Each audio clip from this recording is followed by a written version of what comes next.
As most of you know, murders take place all the time, simply and sadly for monetary gain. Life insurance, inheritance, divorce settlements, robbery. Just how much is life worth?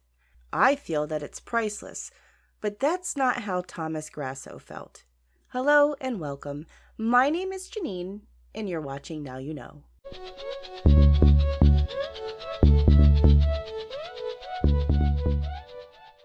West Babylon, New York. That is where Ruth and Joseph Grasso lived with their son Joseph Jr. and daughter Lynn.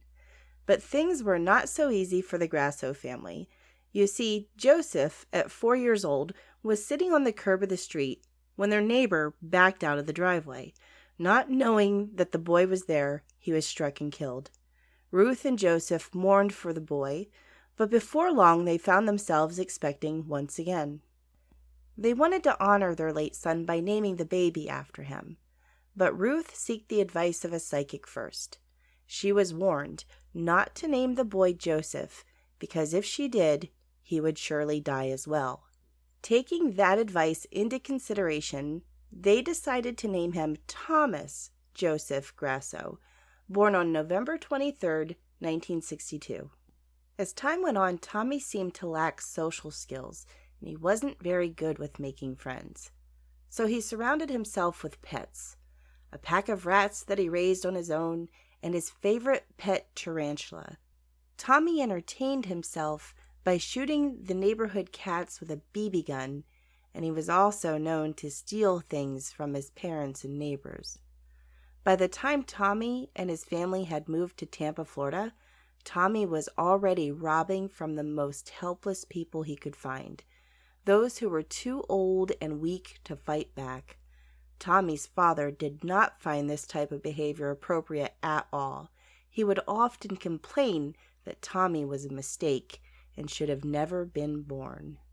Despite his issues, Tommy happened to find and fall in love with Yvonne Lena Grooms, and in October of 1990, he and Yvonne left Florida and moved to Tulsa, Oklahoma to stay with her grandmother.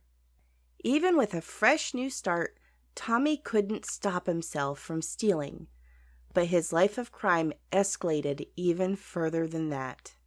On December 24, 1990, Tommy entered the home of his 87-year-old neighbor, Hilda Johnson.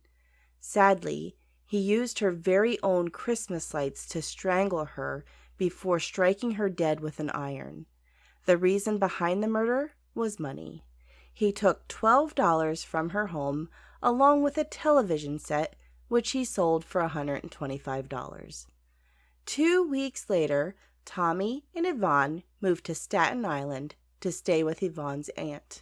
They were thrown out as fast as they moved in, as Tommy started stealing immediately from their relatives and was even bragging about killing a woman in Oklahoma.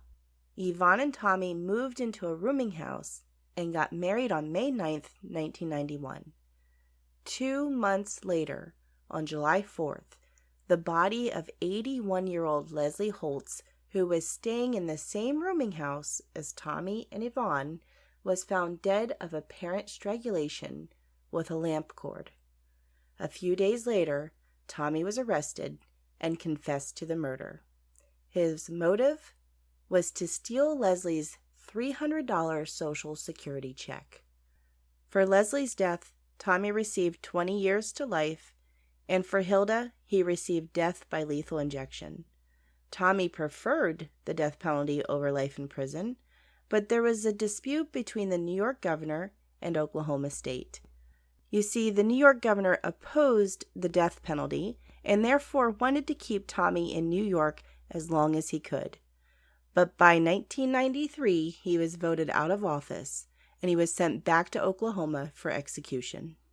Now, before we go any further with this story, I would very much appreciate it if you could just please hit that subscribe button. It really does help out my channel. Thank you so much. Now, some of you might be wondering, where was Yvonne during all of this?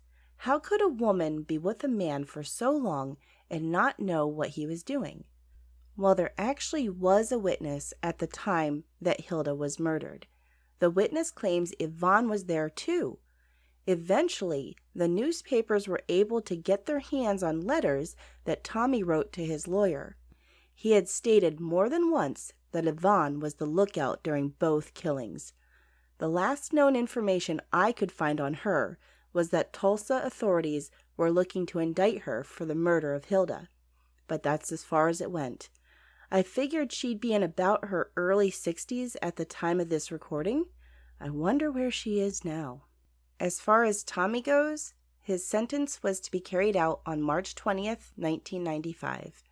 For his last meal, he chose 2 dozen steamed mussels, 2 dozen steamed clams with a wedge of lemon, a double cheeseburger from Burger King, a half a dozen barbecued spare ribs, 2 strawberry milkshakes, 1/2 of a pumpkin pie with whipped cream, diced strawberries, and he requested a can of SpaghettiOs with meatballs. His last words before execution was, "I did not get my SpaghettiOs. I got spaghetti. I want the press to know this." And now you know too. As always, take care, stay safe, and thanks for listening.